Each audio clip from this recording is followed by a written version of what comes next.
Now, this polling is going to go into a little bit of that, seats in the House today, all that is bollocks. We're not interested in that kind of stuff, but it is interesting about Te Pati Māori. And then after this, there's a part 2, which is them talking about how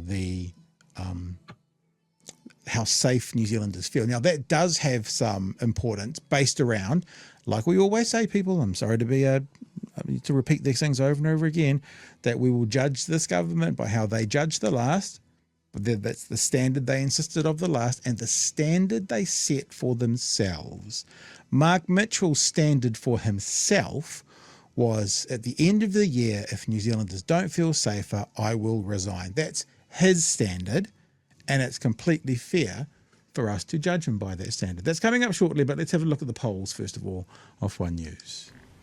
Welcome to our final poll of 2024 as the coalition rounds out 1 year in government. Here we go. National remains steady on 37%. Labour also steady with 29%. The Greens, though, end a terrible year with a terrible result, down to...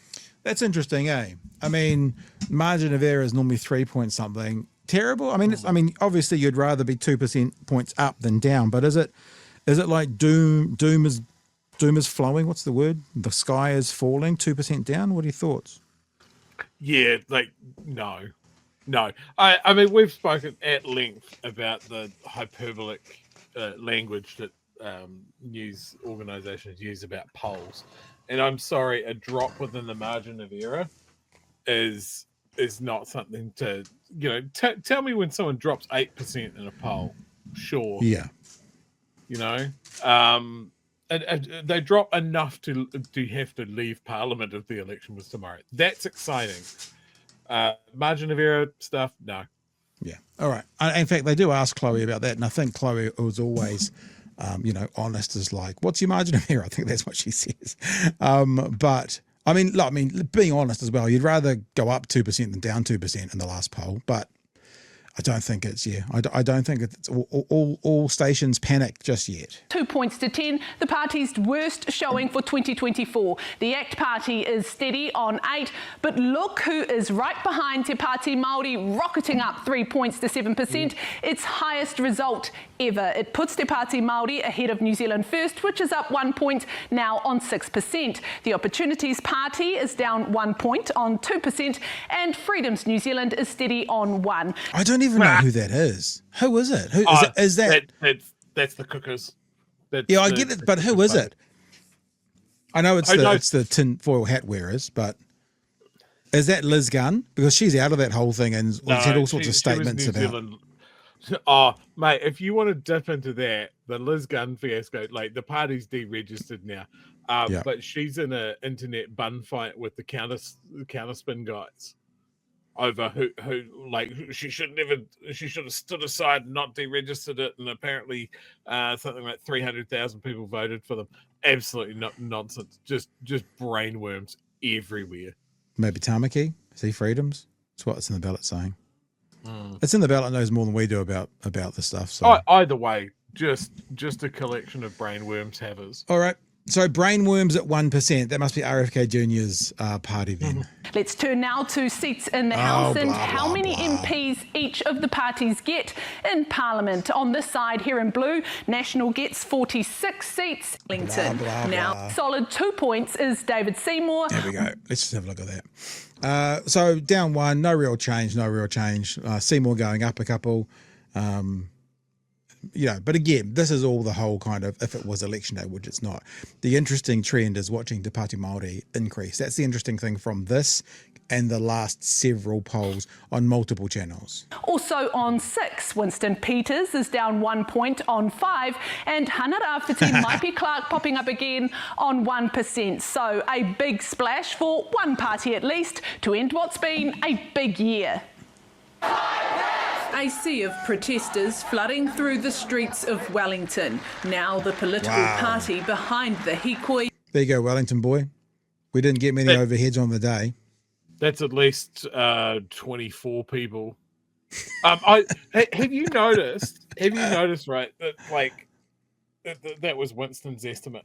What was it? The police were saying that it was 40,000. No, Ben says according to the police it's 3 people. Joe, you're wrong. But remember that number was bandied around in the media heaps. Yeah. And then since then it's firmed up, but I haven't seen that in any of the major news outlets of like, oh, actually we have a firm account now and it is north of 50. Possibly 80. That's one of my favorites. It's That's just one giant big person. All right, let's keep going. That's phenomenal. I think it's freaking huge. That's the truth. It's freaking huge. Seeing a wave of support from voters. I think Te Pati Māori's been really punching above its weight and have consistently grown. Te Pati Māori capitalising on David Seymour's treaty principles debate. I see him on the news today saying that Rawiri Waititi told him not to come. I love this comment. You goddamn right I told you not to come. David Seymour holding his nerve. I think attention is good for them, but attention's going to be followed by scrutiny. Issuing a warning. This is pretty slimy. He's basically making the accusation that things will come up under scrutiny. Like he's basically saying it's on the cusp of saying dodgy operators, because what he's implying is once scrutiny comes, there's going to be issues. So remember how in the one of the select committees the other day, someone was told, that he was a bit of a dodgy operator, and that was, oh my gosh, he's basically saying that they're dodgy operators. He's saying it in a different way, but he's basically saying that. Warning of his own. If I was them with the policies they offer, they're not very sophisticated. I'd be pretty afraid of scrutiny, to be honest. Not very sophisticated? Who's that dog whistling? Every accusation is an admission from him. Like, how can he sort of go, oh, it's just showboating and their policies don't hold up, when that's his entire thing? That's what got him where he is. Showboating and shit policy. Yeah. Well, I think Debbie might have something to say normally. I'd be pretty afraid of scrutiny, to be honest. We are a party that's providing aspirational politics, aspirations to be united. I mean, they've had a lot of publicity over the last few weeks. I'm not sure that we'll see those numbers stay that high. The Greens trying to make sense of the results. Oh, Chloe. We love that Chloe wears on her sleeve. That's very, like very if someone good. just said, oh, what's your image to sum up this year? Just that clip on a loop. Yeah, actually, That is amazing. That should become a BHN GIF. We should make that and put it out there, because that's perfect for any time someone's below you. I wonder who's speaking. Any sort of 60-year-old bald white male from the other side who could be speaking when that face happens. All right. What's your margin of error? We can all read the tea leaves. I think it's just down to those basic vibes, right? The vibes are the worst they've been for the party all year. Yeah, I'm the first to say we've had a challenging year. Despite the big... I've got to say, though, from the political world, better to have a challenging year now than in the year leading up to the next election. You keep talking about national front loading. That's what they're trying to do. If that's what they're doing, they're getting all their shit out of the way now. So people will hopefully forget it in the year leading up to the election. So if the Greens are going to have a challenging year out of 3, it's good that it's this year, not in 2 years from now. No, I guess I'm saying silver lining cloud, just in case they need one. Big talk at Labour's annual conference last weekend. This will be a one-term national government. Support hasn't shifted. I think there's a lot of Kiwis nervous about the direction of travel of this government, but not yet at that point where they might think about shifting their vote. We've got a long way to go. It's certainly been a tough time for New Zealanders, but they can see that the plan is starting to work. Christopher Luxon's personal popularity had been growing in recent months, but those gains have now all but disappeared. Well, Kiwis understand the job that I have. I've inherited a hell of a mess. I've put a team together. Lame Labour. Sorry, every time. It's very good. The thing about this as well, I'm going to show you a clip when we talk about CEO talk. This whole a team I've put together. This is middle management trying to find a solution. Just have a listen. Well, Kiwis understand the job that I have. I've inherited a hell of a mess. I've put a team together to deal with that. They can see it's been difficult. Winston Peters' popularity's also taken a dip, making David Seymour the only... That's got to be the image of this year. And he's loving that food in there. Coalition leader to get a boost. Look, obviously, I'm always flattered that people would want me for that job.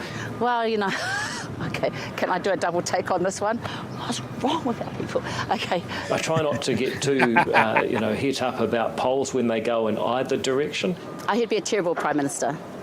That would be my read on it. Whatever his critics say, he'll still be Deputy Prime Minister soon enough. So there you go. There's the polls. I'm not going to watch the little chatty afterwards, because after that chatty bit, they go straight into the bit about crime, which we are going to look at. I mean, like I said, we don't take these polls particularly seriously, meaning, oh my gosh, isn't that a good result? Because it means jack shit until 2 years from now. But we do look at the trends. We do look at the preferred Prime Minister. You know, those things are worth looking at. And the trend at the moment is Te Pati Māori, gaining, has some growth. Mind you, what Chippy says is not necessarily wrong. You know, they are getting a lot of press at the moment. With a lot of press, it becomes the forefront of their mind, so they can, push that button. I guess Te Pati Māori's challenge will be to continue that momentum. That'll be their job. Yeah.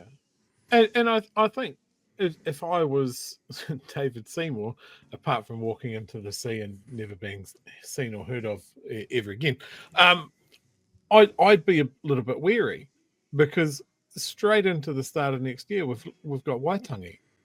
Yep. So Te Pati Māori have proved that they can put a campaign together. They have proved that they can activate a lot of passionate people. Yep. To the cause.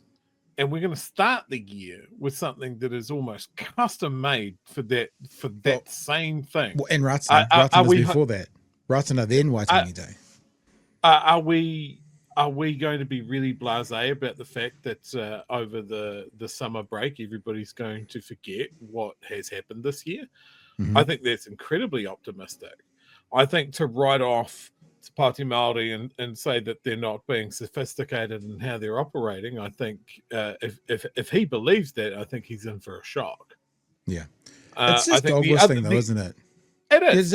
I'm going to say something quite revolting now, but what I'm saying is this is the dog whistle. I mean, you guys already know. He's talking about those dumb natives. They're not very sophisticated, those dumb brown people.